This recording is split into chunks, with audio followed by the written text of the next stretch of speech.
Hello again, everyone. Marcus here. I review stuff today. I'm reviewing the song Blood and Sand slash Milk and Endless Waters. It's a long title by All Them Witches. As usual, this song comes to you as a request from one of my viewers. So if you want to get your song reviewed, just do what they did. Leave it in the comments. I'll be sure to add it to my list. The person who requested this one said specifically I should check out the live KEXP version. You know, KEXP always has good production quality. Like we've listened to a lot of King Gizzard songs that were performed on KEXP. I think we've heard a Failure song on KEXP. I know I've personally listened to some Built to Spill on KEXP. So yeah, like they always put together some really good production values. They always get really great artists to come perform for them. So yeah, we're gonna do the KEXP live version of this song today. I'm a pretty big fan of All Them Witches so far. I mean, I've only heard a couple songs. I guess when I say so far, out of the couple songs that I've heard, like I did Alabaster not too long ago, which I really enjoyed. And then before that, I remember doing Marriage of Coyote Woman. I keep feeling like I've done another one, but I'll have to go back and look. But yeah, like again, what I've heard, I've just really enjoyed. So looking forward to hearing more from them. And with that, I say we jump in. All Them Witches, Blood and Sand slash Milk and Endless Waters, live on KEXP. Let's do it.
exhale the dust, folded into my boot heels.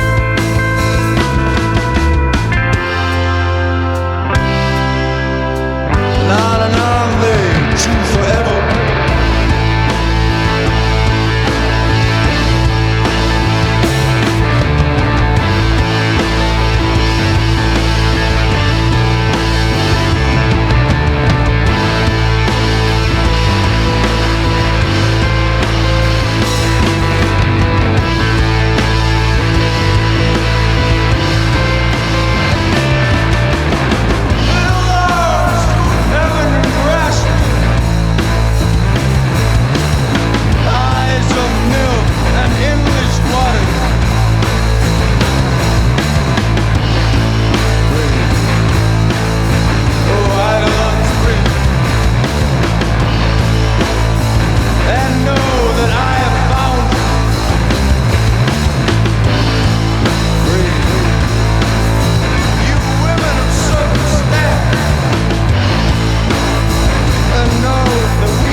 Holy cow. All Them Wow. Witches live on KEXP. That was awesome. You said it, Cheryl. Wow, that was that was fantastic. Um, Couple of realizations here. I did not realize that these guys were a three-piece band. I also didn't realize that their lead singer was also their bassist, right? I think they put together such a complex sound in the songs that I've heard from them so far that like truly I'm taken aback that they are just three dudes jamming out. So got a lot of thoughts here. It was really fun to watch this live version, but let's take it piece by piece like we always do. Of course, starting with those lyrics, and those lyrics are pretty interesting. So I do want to talk about them. So born perfect, perched atop the spire, nestled in the bosom of creation, wounded once, never again. I'm building a cult around your figure. The saints wanton, the eagles, the idols present, the idol presence, the idols present. I wonder if this is talking about a specific religion or just like religion in general, but that's kind of what it sounds like, right? That in I think most religions at this point, like God or Jesus or whoever is the kind of figurehead of that religion, is sort of this perfect being, right? Um, and it makes me think it is Jesus, right? Because you think about the crucifixion, wounded once, never again. But then I'm building a cult around your figure, the saints wanton, the idol present, the idol presence, the idols present. The rituals dance just out of reach, just as any good conduit should dance just out of reach. 10,000 weary and wanton exhale the dust folded into my boot heels, and on they to forever. I think this part is really interesting. Just as any good conduit should dance just out of reach. So I wonder if it's sort of a condemnation of like these church figureheads, right, who uh, are sort of elevated, right, just out of the reach of the common person. In this sort of I guess cult like, right, like a cult leader is someone who again is sort of elevated beyond what their follower could potentially achieve. Um, and that is kind of how it's supposed to be as a conduit of this culture of this religion or whatever. Um, anyway, little arms toward heaven, grasping eyes of milk and endless waters. Breathe, O islands, breathe, and know that I have found you. Breathe, you women of circumstance, and know that we are intertwined. She rises even now to the summit. She bows to cradle it, consuming. We are balanced on one finger, and we are softly sung to sleep. And then, yeah, guitar solo. There is a little song bio here. It is unreviewed, but to me, I think before I kind of read what that says, again, this is sort of about, to me, religion, right? And having that sort of cult figurehead who is the sort of spokesperson for your religion, who again is sort of exalted to this position that is just out of reach to what the sort of common man can perceive or relate to. But that person sort of delivers these sweet sort of affirmations that everything will be okay, or that this is what we're destined for, that kind of thing. um, and so it's like you have nothing to worry about, right? That's the we are softly sung to sleep part, where it's just like, despite the atrocities, despite uh, the manipulation happening here, like it's not your problem as kind of one of the lowly followers to worry about. So that's kind of how I'm reading the lyrics here, but I do want to see what this unreviewed song bio has to say. It says, a song which must be taken in the context of the story of the album. This song is the culmination of the journey which the dying surfer has been on, finally delivering a sermon to his followers, revealing to them that he seems to have learned from his near-death experience. However, the writer Parks Jr. has provided little information on the song slash album slash any of their work, and thus is intentionally left open to the interpretation of the listener, as it should be. So I guess, yeah, this comes off of an album called Dying Surfer Meets His Maker. And this is the last song of that. So yeah, I don't know, maybe it is. I haven't heard anything else to my knowledge from this album, so it very well could be a sort of concept album, and this is just one piece of that concept. But again, I think my interpretation is kind of the one I'm sticking with for now. So anyway, I think lyrically it was, they do some very interesting lyrical writing, stuff that makes me think, but stuff that also is very much like open to the listener's interpretation, which I like. I like when artists trust us as listeners to kind of glean our own message from what they're saying. So 2 thumbs up there for me lyrically. Instrumentally and vocally, I will say I really do like the lead singer's vocal style. I don't know what it is. It's just very cool and collected feeling, even in moments of just like intensity. I think he's got a great voice for the type of music that they're making. I feel like it only contributes to what they're doing instrumentally. And speaking of which, the guitar started out with like this really cool, like beautiful guitar piece, before getting into some like nice kind of heavier riffing, and like, man, he like the guitarist rocked out and he pulled out all the stops. Like, again, I think that the main riff that you get throughout the song was very jammable, easy, and fun to listen to. It had a little bit of heaviness to it, a little bit of bluesiness to it. That guitar solo, anybody knows me knows that I love a good guitar solo, and so the guitar solo in this one was like, that was cool. I mean, I know that like the whole kind of second half of the song was guitar soloing, but like when he really jumps into it, that was a lot of fun. He was playing. Okay, I'm pretty ignorant to some of the terms here, but he was playing with that little doohickey on the guitar. Like, that was really cool too. He was making some really cool sounds with that. And then he like sticks on that little thing on his pinky and starts, like strumming with that too. And it's just like, man, he was pulling out all the stops for that guitar piece, that guitar solo in general, and he rocked out, man. Like great guitar work in this one. The bass playing as well provided just a nice, just like really fun to listen to groove from start to finish. Bass player and singing, like, man's got some skills, because that bass sounded great. The vocals were fun to listen to and great as well. And then the drumming, I love that they gave him like his own little drum solo, and it was just fun to be able to see it visually, because like he's got both legs moving, he's got both arms moving all over the place. Like, I can only imagine the amount of concentration and skill it takes to kind of pull that sort of drumming off and still make it sound fun and easy to listen to, right? So I never felt like they were doing too much or they were going too into the left field. The music, I think, worked really well. All the pieces came together to just make this really, really great song to listen to. So instrumentally, vocally, I'm going to give it 2 thumbs up there as well. And again, like, being able to watch it live and kind of see them do what they do was also really fun, and I think added to the enjoyment of the song as well. As far as replay value goes, I mean, yeah, I got to hear the I guess studio version of this song as well. But man, this live version has me wanting to hear more from them for sure. Definitely gonna go add the studio version to my playlist, and maybe even a live version if they got one lying around. But yeah, this is easy playlist for me. This is can't wait to listen to it again for me. So 2 big thumbs up there as well. Overall, a fantastic song and an excellent request. Thank you so much for the person who requested this one. Hey, if you enjoyed the video, if you enjoyed the music, as always, go support the artists themselves. Go listen to their music wherever you can. Go support them best you can.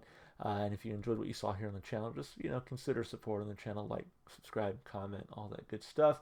Leave your requests in those comments, because I'm always taking those. And if you'd like to see more from me, go ahead and go follow me on Twitch, TikTok, or Instagram. All right, y'all. That's going to be it. I hope you enjoyed the video, and hope to see you in the next one. Bye for now.